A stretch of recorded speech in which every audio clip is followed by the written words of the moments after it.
Our bill originally had $500 million more allocated from fencing, and the fencing money was actually decreased by the senior senator from Texas, who thought we were building too much border fence in our bill. Second, we'll be purchasing sensors, fixed towers, radars, and drones that will cover the entire southern border. When this technology is deployed, we will finally be able to see every single person crossing our border, and we'll know where to send our 21,000 Border Patrol agents to go catch people. I visited the border with Senators McCain, Flake, and Bennett. It's huge. You can't station enough people on the border. There are no roads in large parts of it. But with the drones, you can see every single person who crosses the border day or night. You can follow their paths so they can be apprehended when they're 10, 20, 25 miles inland. It's a huge improvement. Simple math tells us we have more than one Border Patrol agent for every city block of the southern border. Imagine how low crime would be if we had a police officer on every block. And imagine, once we deploy this technology, how effective that will be. For those who say the American people did not trust the government to get the job done, I say let's look at the facts here. Providing additional resources to DHS for border security has an incredibly proven track record of success. In 2010, Congress passed an emergency supplemental appropriations bill for border security. I worked on that with my colleague from Arizona, Senator McCain. It was $600 million. In 2009, according to the GAO, the national effective rate for the entire southern border was 72%.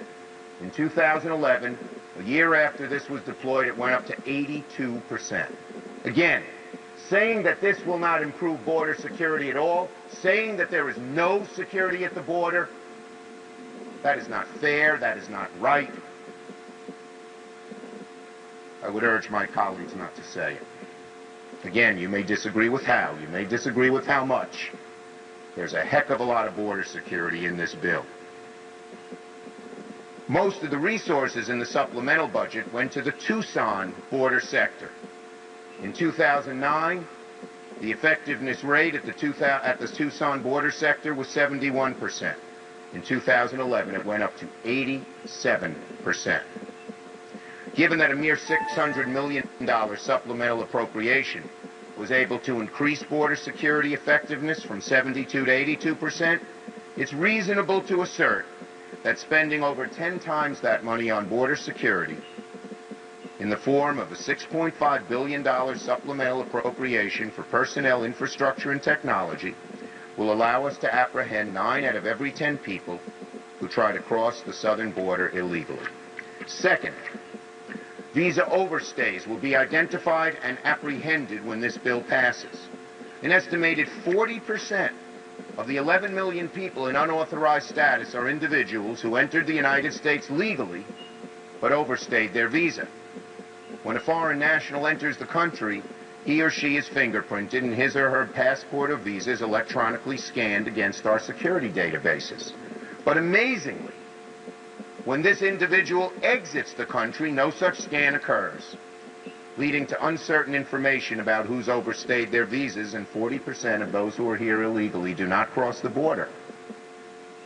Rather, they overstay their visas. Now, for individuals who entered the United States by air or sea, we will require those individuals to swipe their machine-readable passport visa on an electric scanner at the gate immediately before exiting the United States. To prevent identity theft, when the person swipes their visa or passport, their picture comes up on a screen at the gate. And the gate agent, being given the passport, has to match the picture on the screen with the person giving their passport. The exit information will be given to all of the Department of Homeland Security components to generate an accurate overstay list of people who entered the United States by air or sea. Persons on this list will be apprehended, detained, and deported by ICE. Persons entering the United States from the northern border will also be identified as exiting the country via the northern border when they're granted entry into Canada. And that's because the United States and Canada are willing to share entry information such that each country will be providing the other country with de facto exit information. Now, there is criticism leveled by opponents of immigration reform that the exit system must be biometric in order to prevent visa overstays, and that using passport or visa pictures instead of fingerprints will not work. Although this criticism is not justified because we will be using picture matching to prevent identity theft, our bill phases in biometric exit capabilities at our largest airports.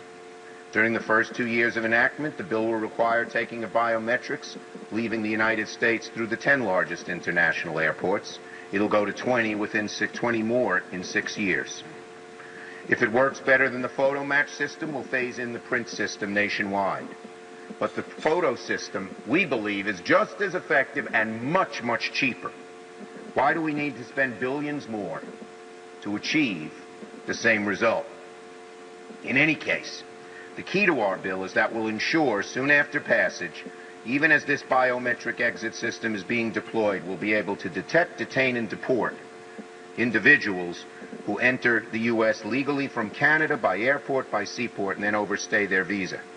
We also make the completion of this system a trigger for the path to citizenship. The path to citizenship can't happen unless this entry-exit is deployed. Third, even if a small number are able to cross the border legally or to overstay their visa, neither system will be perfect. They will not be able to find work legally in the United States due to our bill's mandatory employment verification system. Even if someone is able to get here illegally or overstays their visa, their main goal for being here, working, will be impossible after the bill is passed. That's why we have illegal immigration. The people who cross our borders, they're very poor people. They're living in poverty, most of them. And they want a job. They want some money. If they can send $10 home a week to their wife or father or children, they'll cross the border to do it. But if they can't get jobs, they're not going to come. We have 11 million people here today. And we don't have a problem whereby these folks are besieging us with terrorist acts. They are simply working and feeding their families. If we eliminate the jobs magnet, we'll eliminate illegal immigration. Under this bill, every employer seeking to hire a worker must determine, using our employment verification system, whether that prospective employee is here legally and can work. If the prospective employee is either a non-citizen with work authorization, a U.S. citizen, passport, or resident of a state that agrees to share the driver's license with DHS, in all 50 states now have photo driver's licenses, then the prospective employee will have to produce that form of identification to their employer. It will have to match up the photograph pulled up on the E-Verify database in order to work illegally. And this will eliminate the identity theft problem that plagues the current E-Verify system. If the prospective employee is a U.S. citizen who does not have a passport, or is not from a state that shares driver's license with DHS, then that individual, they're a very small number, will have to answer questions about their identity generated randomly for their social security number in order to prevent identity theft. Credit card companies have used this system to huge and positive effect. Employers who do not use E-Verify or who hire illegal workers will be given severe penalties and be jailed for repeated violations. And I know many on this other side have said, make E-Verify mandatory and permanent. We've heard that for years. Now, all of a sudden that we've done it, it's not good enough? Fourth, this bill will also fundamentally alter the cost-benefit analysis for coming to the United States illegally by creating a new W visa worker program to encourage people to come here legally. Because of the bill's significantly enhanced border security, entry, exit, and employment verification, any person intending to come to the U.S. illegally will have to take great safety risks at great personal and financial cost to come here. Once they're here, they will find that there are no jobs available here to support themselves. Alternatively,